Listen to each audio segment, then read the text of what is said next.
Yay Networks. Hey, y'all. Welcome to Life with the Lindseys. My name is Heather. And what's up, yo? This your boy Cornelius. Yes, I'm so excited you landed on our podcast, and your life is pretty much going to be changed. Yes, man. If you're looking for something real, relevant, and authentic, then you landed on the right place. Hey, here's the thing. We about to get going right now, so y'all tune in, buckle up, sit back, get ready for the show. Here we go.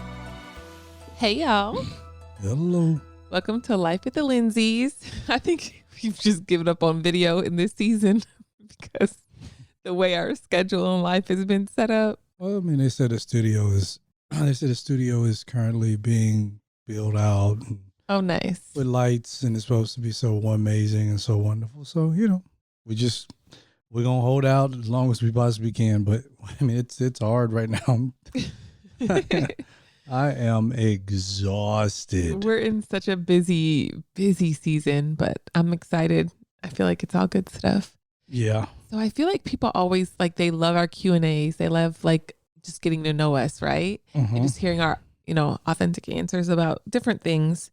So I figured that we could do a Q&A.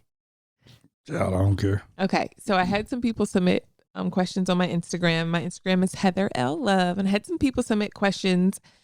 So first one, what is something that was challenging that you overcame? What is what? Something challenging that you overcame.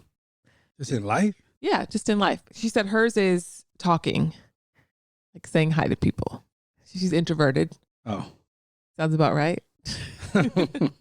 Which is so funny because, my kids playing football and I don't sit anywhere near the other parents. I don't think the parents sit near you either, though. Everybody sits kind of far apart. Everybody sits far apart, and it is the most amazing thing in the world. I did have a parent come up to me today and was like, "Oh my goodness, so glad you're on the team." And it was great. It was fine. It's good stuff. But anyway, back to the question. What is what? I can't remember the question. The question was, what is something you overcame, babe? Just something you overcame in life. I don't know. I mean, I've overcome a lot of stuff. I don't know. Some overcame in life. I was a fat kid. I overcame obesity. That's huge. How did you do it? I overcame obesity. How'd you do it? I went to the gym. And you didn't get no surgery? And I didn't get any surgery. I went to the gym and I changed the way I ate, and I had to change my mindset. Yeah. So that's what I did. I overcame obesity. I think that's a big thing. I was a big kid. I was wearing a size 42 pant. Dang. In middle school. Dang. I was almost 230 pounds.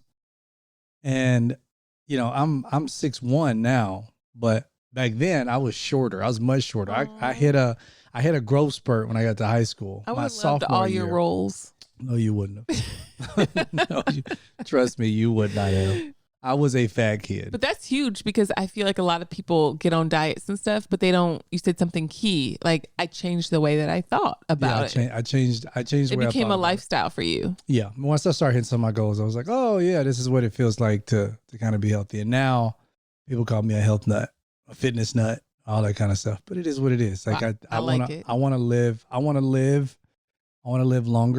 I want to do what needs to be done. So. And I definitely don't want to go back to being that fat kid anymore. Yeah. No, I love it. So What was yours? Oh, gosh. So you just getting on to me about having one of you. You need to think about yours. I know. I was just all So what is something that you overcame? I think poverty, a poverty mindset. Oh, okay. Well, that's a good one. You overcame poverty. Yeah. So, and it's not like we were dirt poor growing up, but I grew up with 23 sisters and brothers.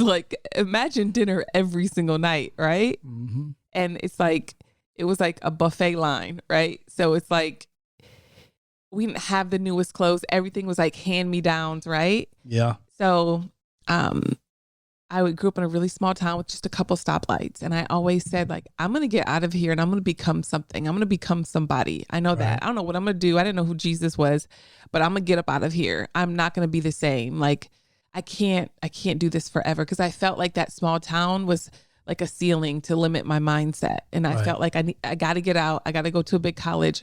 I got to do some internships. I have to see the world. I can't get stuck. Yeah. I feel like that was a big thing. There you go. You know? That's what we overcame.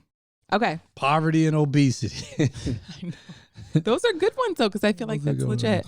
Yeah. Okay. If you could have one meal for the rest of your life, what would it be? Oh, I already know what mine would be. Okay. Mine would be ground bison, scrambled eggs with honey on top. That's funny. He loves that meal, y'all. Oh, what about your bacon? No bacon? Oh, with bacon. I gotta have bacon. You gotta with have bacon on the side It as a can't be snack. turkey bacon. It's gotta Can't be turkey pork bacon. I y'all. want pork. I want pork bacon. So just ground bison, scrambled eggs mixed together. Put some honey on top of it with some bacon on the side.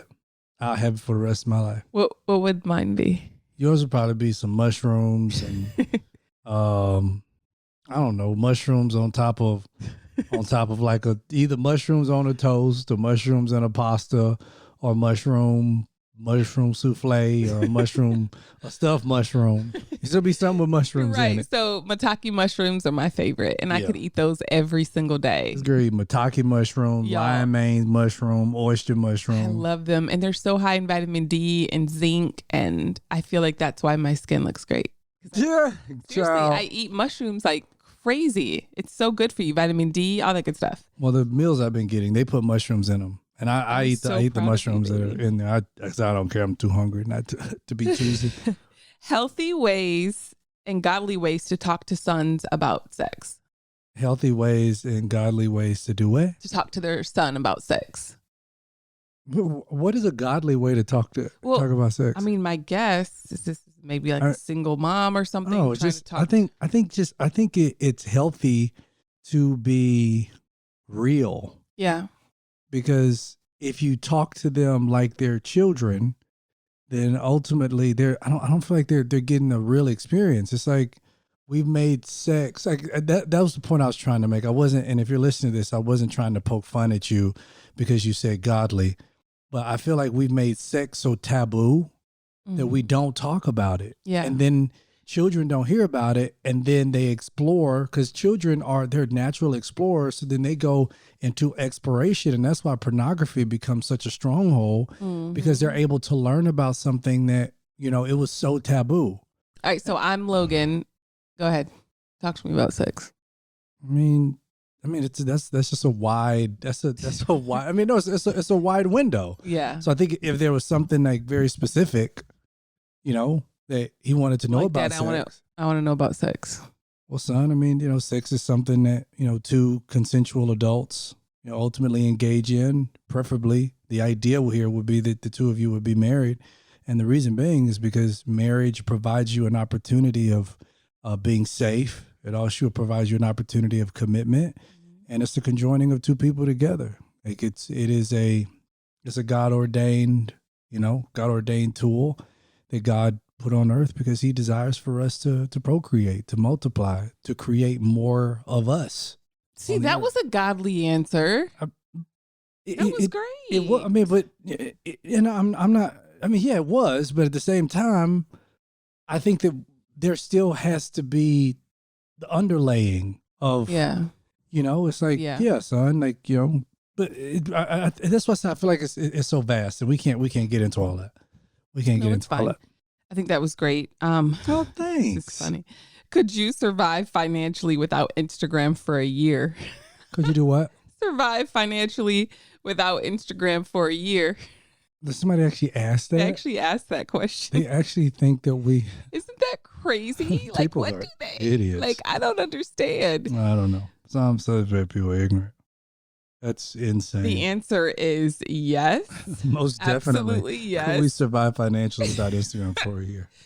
You guys, we truly believe that God's our provider and he takes care of us. And he does an excellent job of providing and taking care of his children. So we good. We good if Instagram gone, Facebook gone, TikTok gone, all the internet's gone. Yeah, praise the Lord. We still gonna eat. I don't understand. We gonna eat good. That's I think it was shade. That's shade. You think so? I think it was shade. I do. I think it was shade. I think somebody was trying to throw shade, and it's so sad, that you're that sad in your life that You pass judgment about people you don't even know. You know, I actually had somebody who said to me, they said, I don't like you. They actually said that to me. Wow. I don't like you. But they don't know you. And my response was, but you don't know me. You don't know me. You know of me. You don't even know me. And if you had an opportunity to meet me, you would find out I am probably one of the most loving, most giving people that you're going to ever meet before in your life. But to just pass judgment on someone just because of what you see or what you heard or what you know. You're just free from people, and people don't like that. They want you to be in bondage. They want you to be in bondage to them. And I don't care. I had one young lady, she said to me, she said, I'm losing respect for you. And I had to apologize to her and ask for forgiveness if I ever gave her the the idea that I cared anything about her respect. Yeah, that's real. You know, this is a woman who on it. She had her bio said she was married with kids. It's like you need to go deal with your husband. Don't you talking about me? Don't worry about what we lose respect for me. Like, you have a whole husband. But nevertheless, for people out there who like to throw shade, you need to contact our sponsor, BetterHelp. We actually had a question. Somebody asked about Christian therapists. They did. And this well, is here a perfect we go. Opportunity. Well, I mean, we're very very thankful for our sponsor, BetterHelp. They help to provide you with an avenue to get the type of therapy, and this is professional therapy that you need. Here's the thing: you can go sit down in a lounge room and waiting room and wait to go see somebody. BetterHelp provides you with an opportunity to have online therapeutic care. So you can talk to someone, you can chat with someone, amazing. And they can be able to walk you through different stages of your life. Whether you're going through grief, you have family problems, like, school is getting ready to start back up, or maybe you're getting out of school, like a lot of different things that we're going through, depression, anxiety, suicidal thoughts, all those different things. You have an opportunity to talk to somebody. Financial aid is also available. Yeah. Like our sponsor, BetterHelp, really dives into and really understands the psyche of how therapy works, and they provide the best therapeutic platform to be able to find the perfect therapist for you. I love it. Now, our listeners get 10% off their first month at betterhelp.com/Lindseys. That's BetterHelp.com/Lindseys. Yeah, and it's BetterHelp. BetterHelp.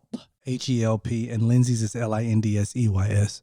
I love it. So, but real talk though, like the fact that, and this is for anybody listening, you might be like, well, I couldn't survive without social media, I know a lot of us get paid for reels. A lot of people do ads and stuff like that. And they're like, I couldn't survive.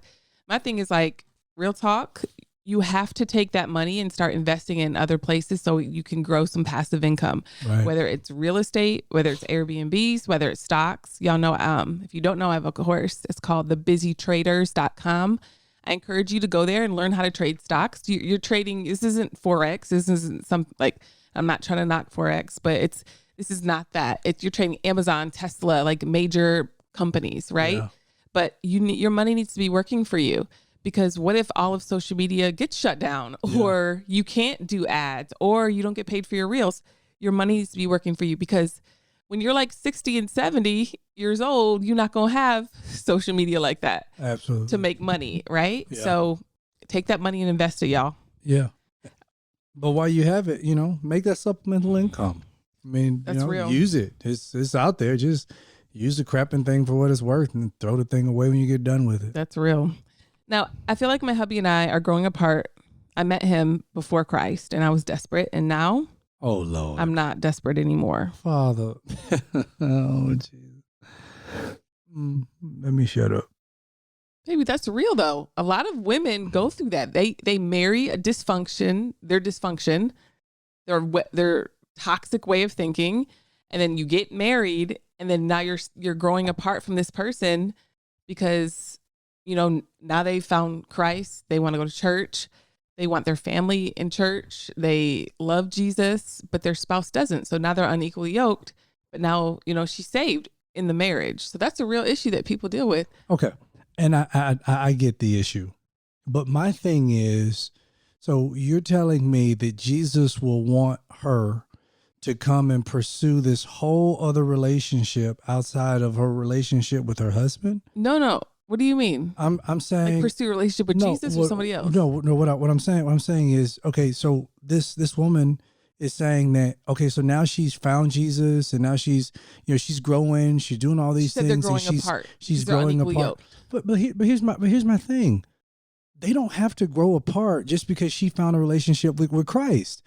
You do not fall out of anything. You don't fall out of love. You have to intentionally grow out of love. Yeah. You grow in love. You don't fall out of it. Love isn't a ditch. So I hear that. I hear people saying that all the time. Like, well, I feel like I'm growing apart from my spouse. Okay, the same way you're growing apart is the same way you go together. Communication. The Bible says, out of the abundance of the heart, the mouth speaks. If you want something from a person, you have to get what's in their heart. Yeah. So communication is what drives the two of you together.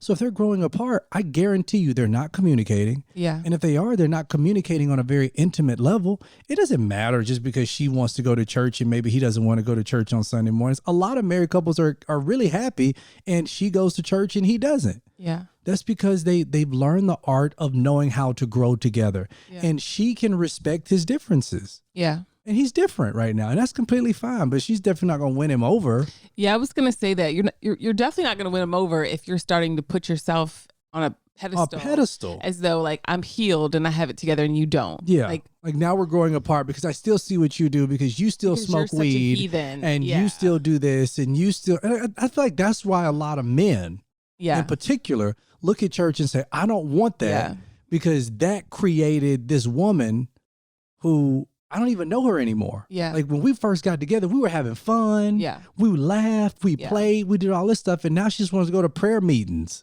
Yeah. It's like nobody wants to marry that. I mean, that might go far.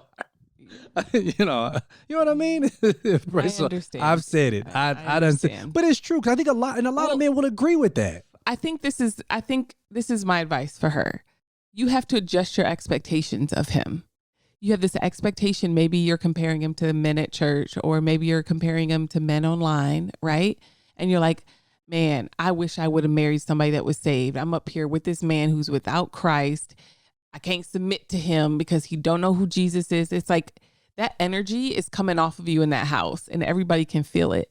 So my advice would be, I mean, the Bible even says if, you and your unbelieving spouse, you can stay together. If they decide to leave, they can leave. But you can actually win him over with your quiet and gentle spirit. So my advice would be to lower your expectations, find the beauty of why you guys did get married. Yes, you were in dysfunction, but hey, you're here. So what are we going to do? So, I mean, but even if the two of you were in dysfunction, there was something about him that drew you to him. But let me also say this. Even if you leave him and get a Christian man, you still gonna have issues. She's still gonna have dysfunction. But here's my thing. In the marriage she's in now, she needs to communicate. They both do. Yeah. They both need to communicate. Yeah. It's like, again, you do not fall out of anything. You don't fall out of love. Yeah. You intentionally grow out of it. Yeah. Because you become, you're no longer attached. Yeah. That's the same way, like if I took an oak tree and I took it outside, I took it out of the soil, of course the oak tree is going to die because it doesn't have a relationship with the soil. Yeah. It's not getting the sunlight. It's not getting the minerals. It's not getting the water. Everything that it needs is going to die. The same thing in a relationship. When communication ceases, when it no longer comes from the heart, it's going to die. Yeah. No, there's no connection. That's a great question. What's one thing that you regret? One thing I regret? Mm-hmm. Ooh, my God. What is one thing I regret? Growing up too fast. Yeah. One thing I regret. One thing I regret is trying to grow up way too fast and being a good boy. Those are, I think, two things. I wish I wasn't the good boy. Yeah. I wish I wasn't the good boy when I was younger or feeling like I needed to be. You had a lot of responsibility on you as a child. I had a lot of responsibility on me as a child. And a lot of it was, self-inflicted. Yeah. I felt like I needed to be responsible. Yeah. I think one thing that I regret is probably not investing as much when I was like a teenager. Yeah. I wish I would have started then. Like Amazon was like $3 and that bad boy went up to like $2,000. My God. I know. And so I think just better management younger.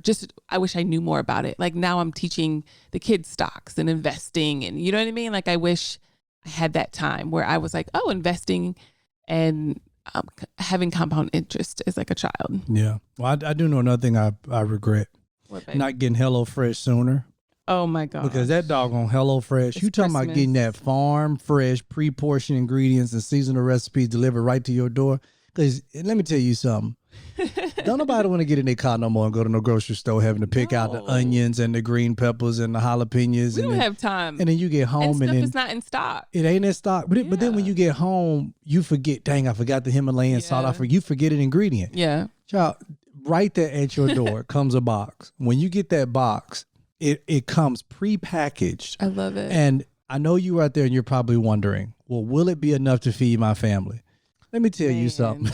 We had cousins. They pre-portioned this meal to feed an army. An army. But the great thing about it is like when I come home, I can just look at a picture and be like, do I want it? Do I want to eat that look like that or eat that look like that? Like it's not a difficult thing, but it's all there. Yeah. And that's what makes HelloFresh so amazing. To know that it's coming fresh from the farm, to know that it's already prepackaged, to know that it is healthy. It's going to be great for my family and it's going to feed everybody.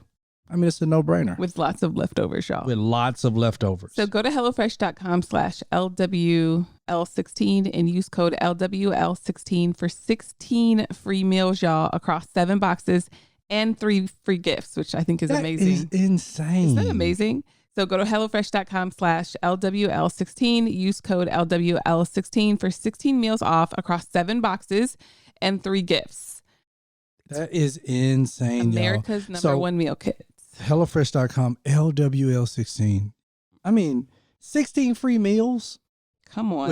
Across 7 boxes, and then you get 3 free gifts too. Man, child, if you don't get that doggone free food and go on somewhere. Right. Okay, is it weird that a lot of people admire you guys? Is it what? Is it weird to you that a lot of people admire you guys? Admire us? Yeah. I'm shocked to know they admire us. Well dang. Sorry. Well dang. I apologize. I feel like that. I'm sorry. I'm shocked to know that they admire. You know what it is though? What? We're really humble. And I know most people that are humble don't say that they are. No. Like, you know what we are? We're really humble. But no, seriously, we're in our own world. Yeah, I'm in my own bubble. I don't be knowing in nothing. this bubble, and it's usually just the 5 of us. I have a very, very tight bubble. We have a very tight group of friends, and we're just I'm me. You're us, you. And we're not trying to be anybody else. Nobody. And honestly, we don't even think about that. I mean, we meet people in public that are just like, oh, we love you guys. Thank you for your ministry. And it's I'm great. gonna be me. It's great. Mm-hmm. But at the same time, to me, it's not weird. I think it's cool that God uses us in this way. Yeah. I mean, unless you're being weird. If you're being weird, I'm going to tell you you're being weird. I'm like, don't be weird. He's going to break the ice. I'm like, yo, don't be weird. Remember that girl that bawled her eyes out and she was shaking and you called her out? Baby, why you got to say that place? But I mean, it was that place. She might be listening. Baby. She might be listening. God bless you if you still listen. I still love you. Ain't nothing wrong with you. Oh. It's just you was crying, and I was wondering what the heck you was crying about. We normal human beings, like, and we're just gonna be normal. I had somebody who was like, I get this. I don't get it. Cause they'd be like, you have a platform, and I'm like, I'm not a platform. I'm a person. Yeah. Like, you have expectation on me because of your admiration, but you don't tell me what I got to post about or what is my opinion on something. My opinion is my own, and I don't feel like giving it. I'm grown. Like, leave me alone. And I'm tired. I'm not doing a podcast. I don't get it, Yeah. But no, praise the Lord. How to rebuild intimacy in your marriage after having a child. We just talked about that. Oh, we did. Okay. Well, it's a communication piece. Yeah. Intimacy is literally into me see. And the only way you're going to get into somebody to see is with the heart. Communication, but ultimately, emotional connectivity breeds physical connectivity. That's how you get. I mean, the best orgasms come when you get in somebody's head. So that's the combination between the two. All right. Can you describe the feeling you had when you first started your ministry? The feeling of struggle. I would say ignorance. Yeah. I would say ignorance. I was blissfully ignorant. We had no idea. So I had no we idea. just wanted to help everybody. That's all I did. I just wanted to help people. Yeah, it didn't matter who it was, whether you worked at Walmart. Didn't matter. I mean, we still do to this day, but it's like you go in so green where they're like, I'm going to save the world for Jesus. That's what I thought I was doing. And did you hear somebody? Mm-mm. Oh, and I'm never going to have any conflict. Mm-hmm. And I'm going to love, I'm going to treat people right. Yep. And I'm going to love them. I'm going to bless them. And then you start treating people right, and then they tell you you treat you wrong. I'm just like, you can't win for losing. What is happening? It's like, I can't tell you the number of people we pay utility bills. I'm not even talking about the church. I'm talking about personally. Yeah. Utility bills, bought cars, help with the apartment, the house, put them in hotels. And yet it's like, even with all of that, it's like, it just still wasn't enough. And it's just, I was blissfully ignorant. Yeah. I thought this is just going to be easy and it's going to be better when anybody else is done. Yeah. And then you kind of get in and you're like, oh, woo. Heck no. You're like, these ninjas is crazy. Y'all can have all of this. Y'all knew. Yeah, I would say blissfully ignorant. Yeah, was what I think that's a great word. Because like I said, you just go in so green and you're just like, I just want to help people for Jesus. I just want to help people. I just want to be there for Jesus. But even through everything, I look back, we've been in ministry for 12, 13 years? And 15 for me. Yeah. I look back and I'm like, you know what? It's made me more like Jesus. It really has. Yeah, praise the Lord. All right. Favorite thing about Jesus and then each other and the kids. Favorite thing about what? About Jesus, each other, and the kids. Favorite thing about Jesus? Yeah. I don't know. You can go. All right. I'll go. Wait, but you don't know what your favorite thing is about Jesus? That he died for your sins? Like, that's like the major one. God, out. You want to let me think about it for a little bit? Okay, sorry, baby. You had been talking a lot. Maybe that could have been yours. Oh, you're right. So my favorite thing about Jesus is he's like my best friend. I know. He's my bestie. We danced together. Did you hear me dancing in here the other morning? No, I didn't. Okay, I almost tripped. I was hoping you ain't hear me. No, I didn't hear you. But my favorite thing, obviously, is he died and he just chose me, and he's just so perfect in all of his ways, and I'm obsessed with his face. My favorite thing about my husband is he is the most present and active husband and father. He gonna pull up, he gonna show up, and he's gonna protect and love and just, you serve our family. You really do, baby. I appreciate you. Roman, he's just... You going through each of the kids? Just doing all the kids as one. I'm going to do them all as one. Okay. My favorite thing about Roman is that he's just so perfect and so loving, and he's obsessed with me, and I'm obsessed with him. He's so smart and just sweet. Logan is such a great leader. Taylor is just so fun and sassy. I love her. All right, your turn. What was the question again? Favorite thing about Jesus, me, and the kids. Man, Jesus was straight gangster. That's my favorite thing about Jesus. He was just straight gangster. Jesus came in and turned up a whole culture. He sure just did. the way that Jesus interacted with people, just so gangster to me. Because Jesus was like, you know what? None of y'all ain't fit to come be my disciple. And he like, no, I'm gonna go with you, Jesus. But first, Jesus, my daddy died, and Jesus straight up looked at this dude and said, "Let the dead bury the dead." That's gangster.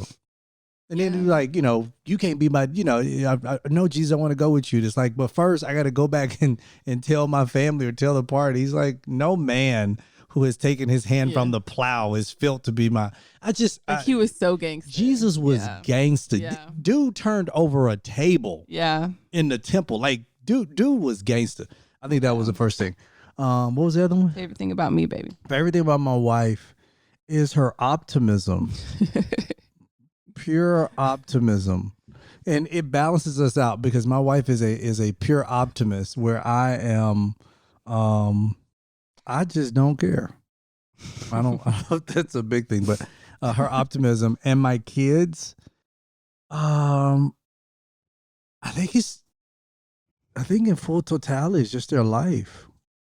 They're everything. They are. It's just perfect. I mean, the fact that perfect family. It's the fact that God gave me kids. Like, I don't even know how the hell he trusted me with kids. And like, yesterday I was looking at them and I'm like, we have 3 perfect We got kids. 3 kids. And they're so fun and they're so perfect. But I they're looked over growing at up. you and you're like, I know, like they're ours. They're like they are ours. And they're growing up. They're growing up, and it's just You have like almost a 10-year-old. I know. That's crazy. I know. Sooner or later, they're gonna be out of our house. No, Praise I had the a Lord. meltdown. I texted Logan earlier and I was like, you're leaving the house in 9 years and I'm really struggling with this. And he 9 said, years. He gonna be gone sooner than that. He'll be 18.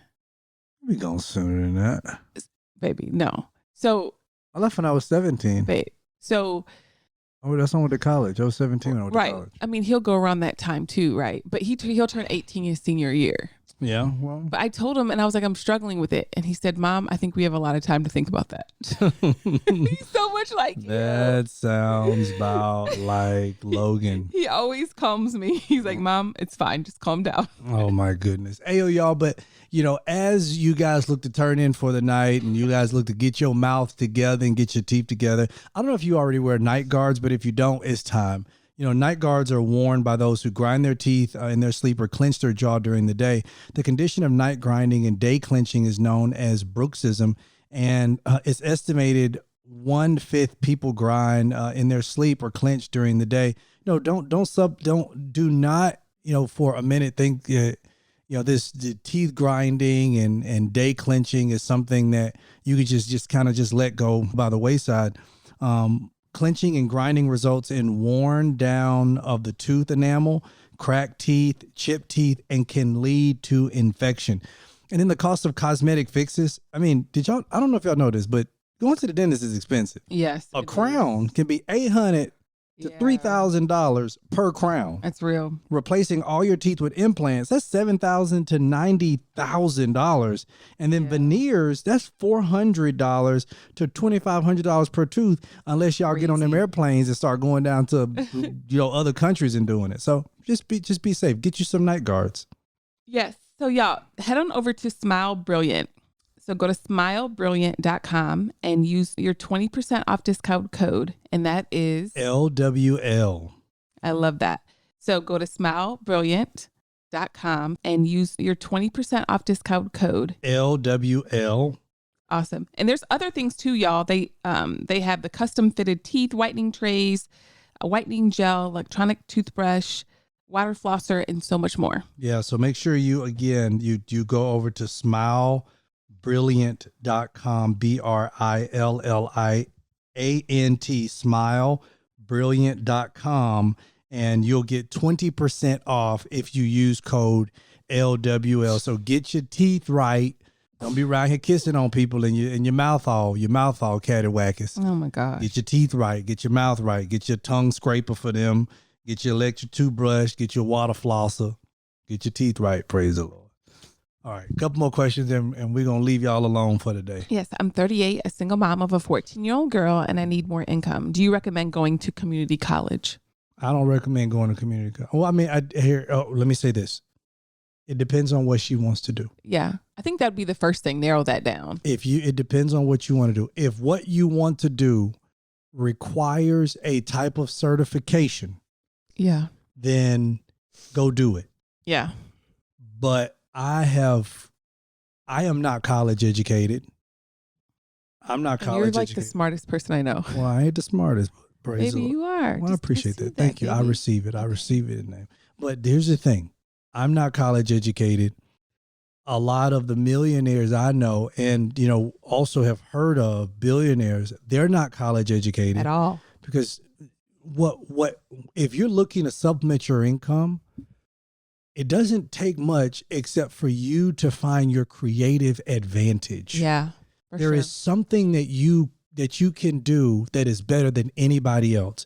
Maybe it's baking cakes. Yeah. That's your creative advantage that you could do on the side that you love to do. That's a passion that could supplement your income. Maybe it's being an accountant. Maybe you go get certification to become an accountant. But I would not just go to community college just to find something for you to do. I would find your creative advantage and then do that.